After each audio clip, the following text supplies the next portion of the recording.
Hey team, what's happening? On a rolla bolla balance board, there are so many different tricks you can do, and it's a blast to think of different tricks and ways you can balance. One of the tricks that usually gets the most oohs and ahs from beginners in my experience is the 180 body varial. A 180 body varial is when you jump up, leave the board, and land back down facing the opposite direction. Let's break down this trick because understanding it will most likely lead to more successful execution. Let's get into it.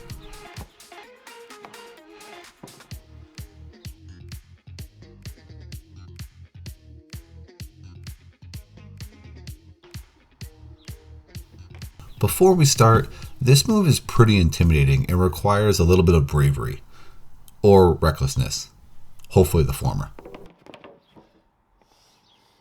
Getting over the fear is the first hurdle, but all empowering moves require breaking through some mental barrier to some degree.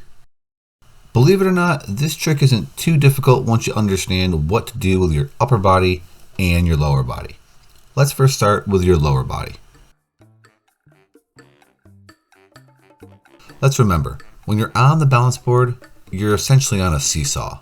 If you push down too hard on one side, that side is going to go down. This means that in order to jump in the air, you have to push down equally on both sides of the roller to ensure you don't unintentionally move the board sporadically.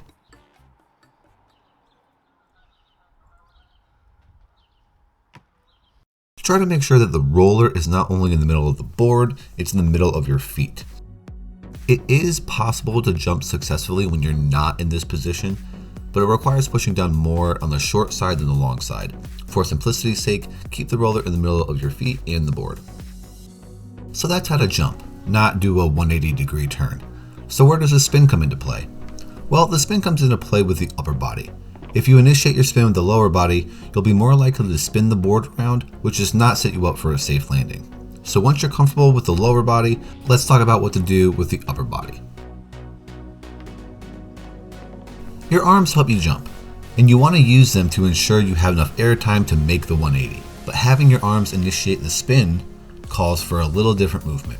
You want to pretend you're taking something from your back right pocket and throwing it over your left shoulder. Here's why.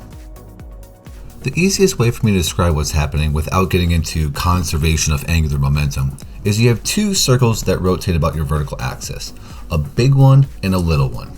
The big one represents the path your hands travel when they're far away from you, and the little one represents the paths your hands take when they're close.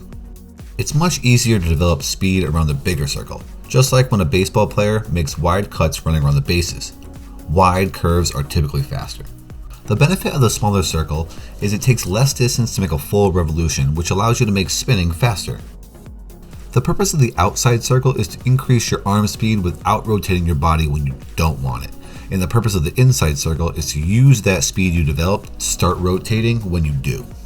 If you're interested in a more detailed physics explanation, we can do that in a different video. It's the same principle as how figure skaters spin so fast on ice though. The goal here is to mix the arm swing of the jump with the arm swing needed to initiate the 180. The end result is swinging the arms from the back right pocket, then high over your left shoulder. Make sure to get up with your legs and start the turn with your arms. Putting it all together just means start with the roller in the middle and swing your arms from the back right or left pocket to overhead.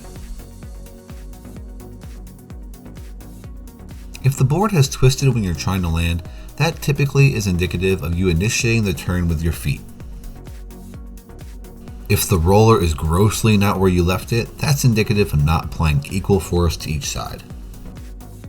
And if you're finding you're not making the whole 180 degrees around, that's indicative of not being violent enough with your arms. Be more violent, but with your arms, not other people. You can play with these lower and upper body movements in different tricks, like a back-to-back 180 body varial or a 360, but both of these tricks warrant their own video to master.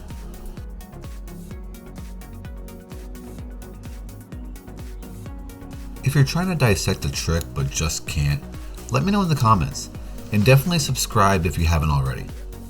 Hopefully this trick goes well. If you still have hurdles, that's also something I want to hear. Thank you all for watching, keep practicing, and I'll see you in the next video.